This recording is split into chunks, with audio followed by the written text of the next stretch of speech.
Well, again, we're going to look at John, and also we're going to look at a different chapter, John chapter 11. So let's turn there. If you have a Bible, you can turn there. John chapter 11.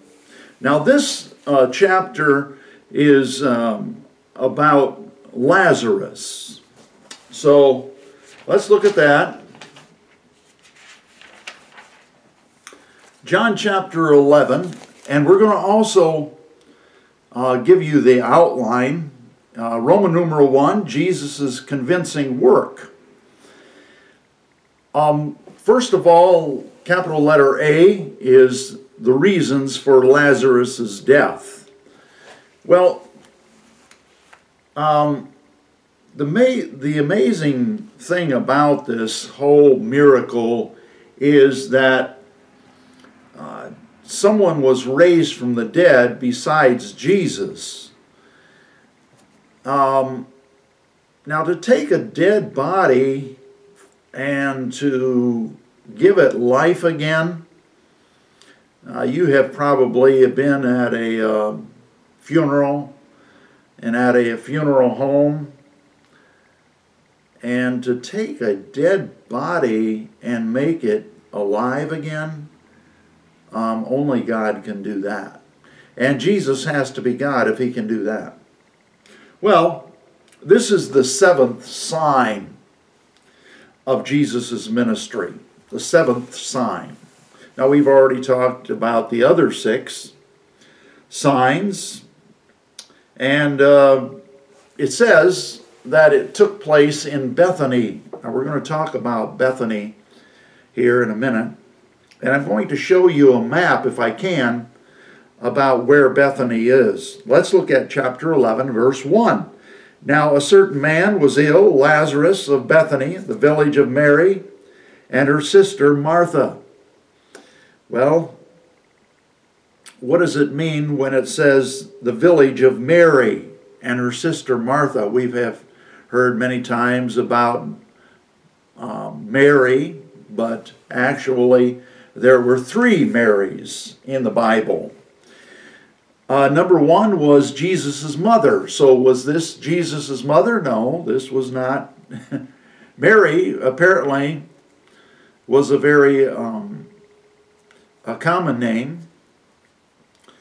There was a woman in the book of Genesis, I believe it was. I'm not sure if it was Genesis or one of the other first 5 books of the Old Testament.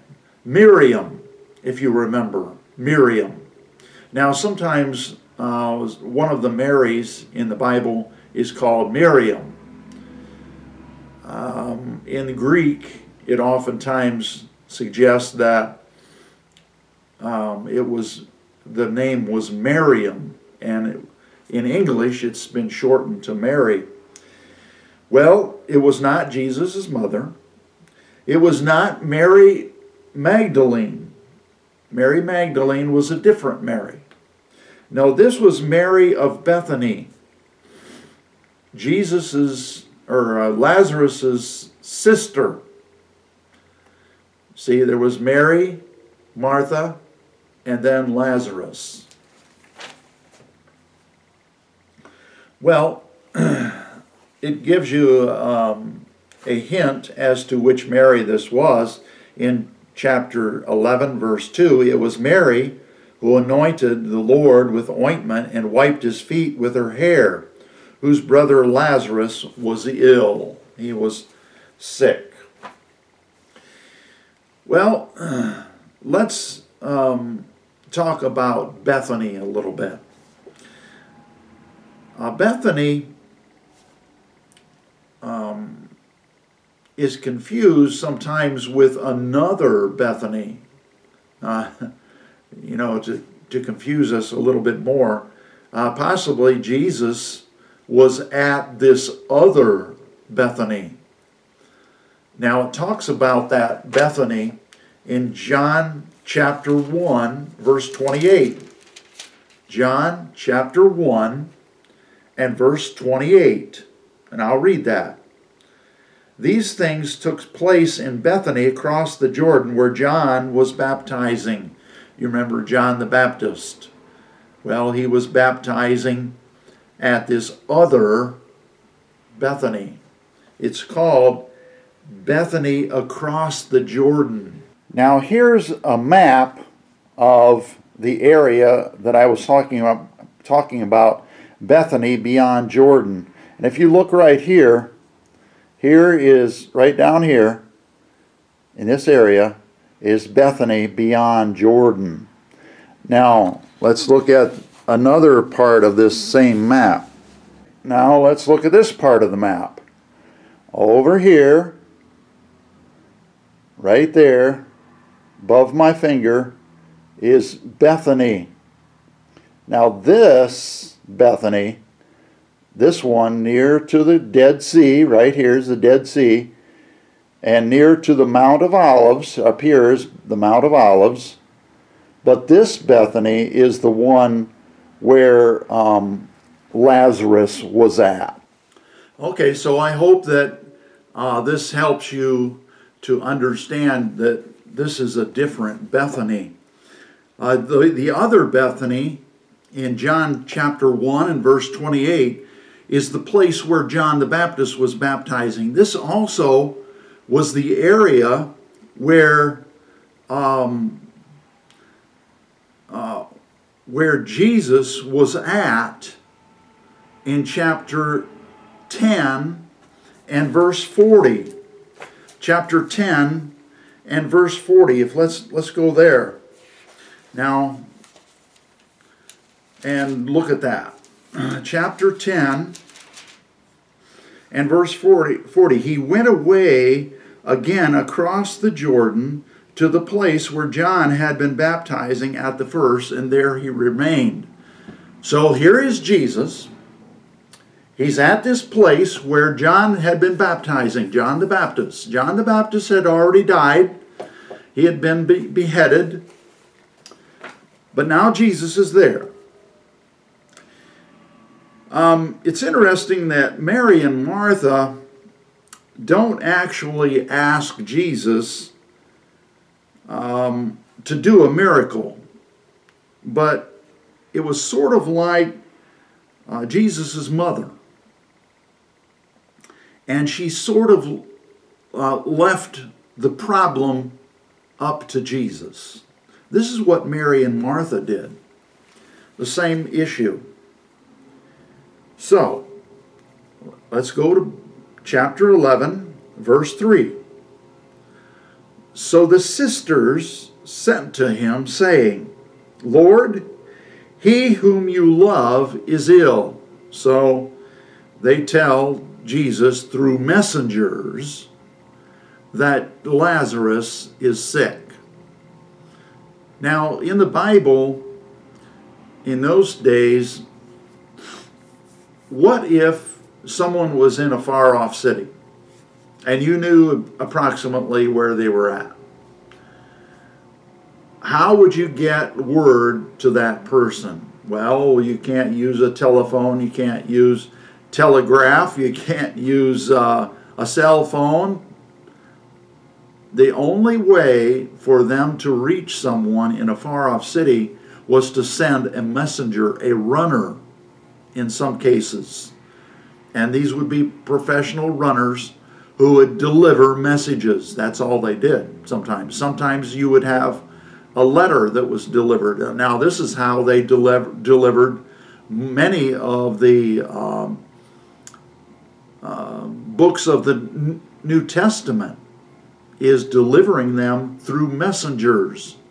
And they would pay these people. Now you can imagine how much money it would cost to pay the wages for a person to run many miles, in this case, many miles away. So maybe Mary and Martha had enough money to pay someone. You'd have to pay for their wages. You'd have to pay for their lodging. You'd have to pay for their food. So they send for Jesus. Maybe they thought that Jesus would just come and visit Lazarus. Maybe they didn't even recognize that Jesus had the power of life over death.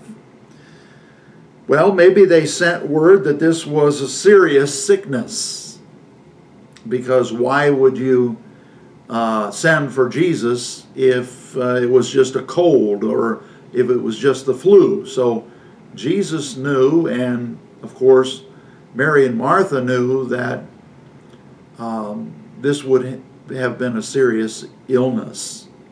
Of course, Jesus knew all things, since he was God. Well, some people die just to glorify God.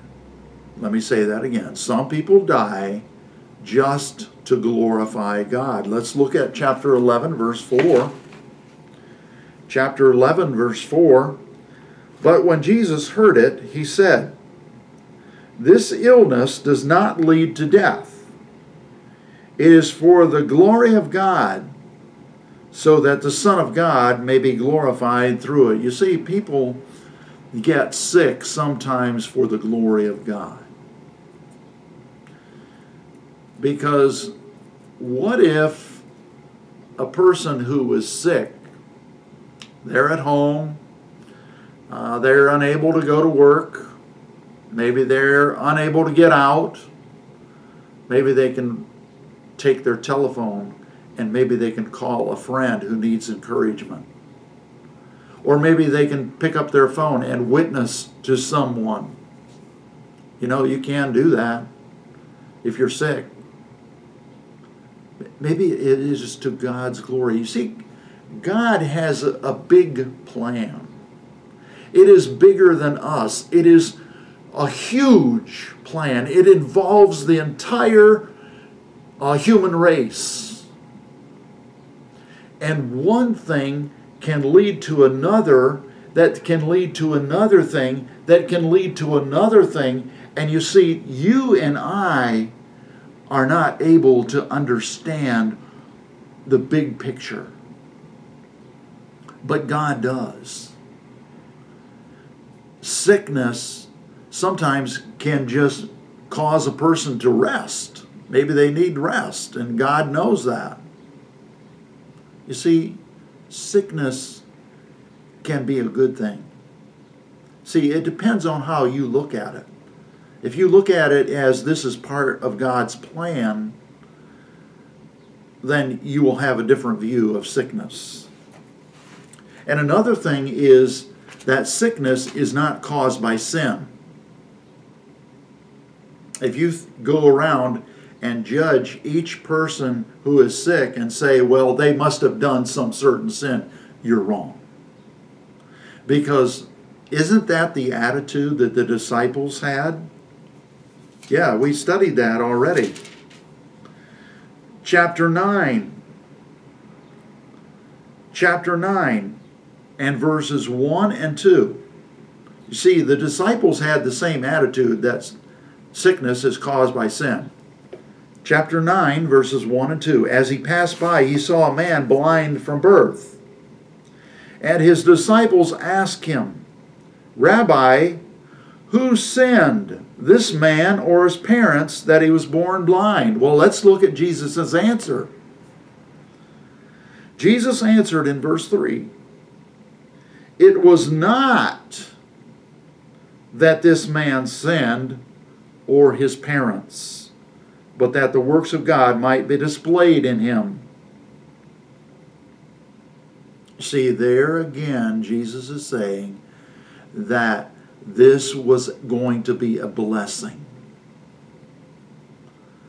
Not that the man had sinned or that his parents had sinned. You see, back in the Old Testament, it says that if someone does something wrong, it can cause, there can be repercussions, there can be problems, generations from there because of sin. Well, that was the Old Testament system. Jesus wanted to wanted to show that sickness is not caused by a certain sin. No. It's caused by the earth being cursed. The earth is cursed, and mankind was cursed way, way back in the Garden of Eden. That is why bad things happen. Because of the curse. The earth is cursed, and mankind is cursed. Tornadoes, hurricanes, floods, death from lightning. These are all natural occurrences. These are all things that are caused by the curse. The earth was cursed. Adam was told back in Genesis chapter 3, you go back there and you look at it yourself. In Genesis chapter 3, Adam was told the earth is cursed.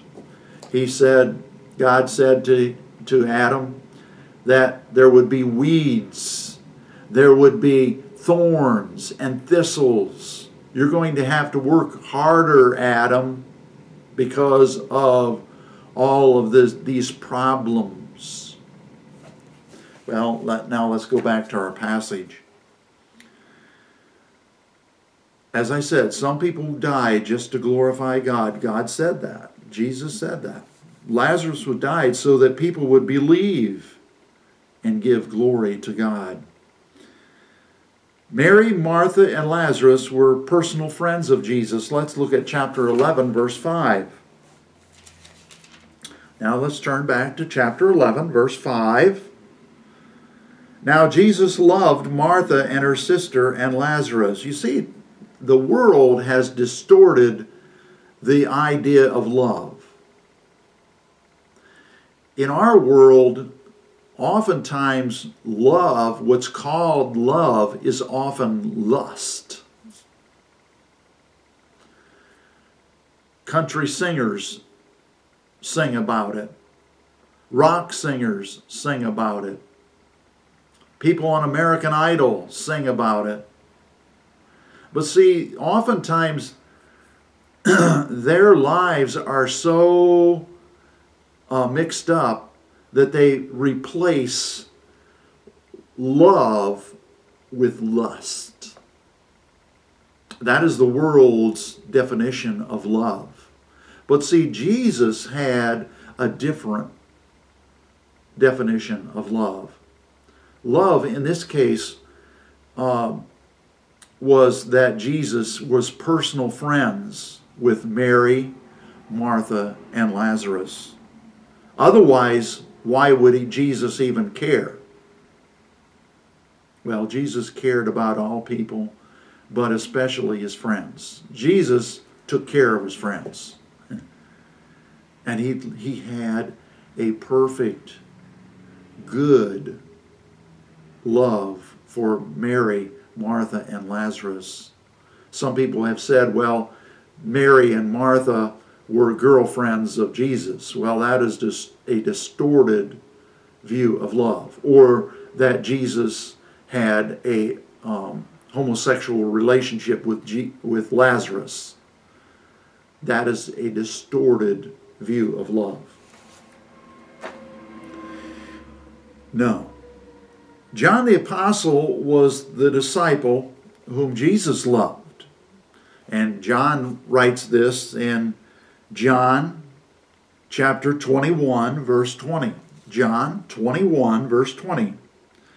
Peter turned and saw the disciple whom Jesus loved, following them. The one who had been reclining at table close to him. Who was the disciple whom Jesus loved? It was John the Apostle. He was a personal friend of Jesus.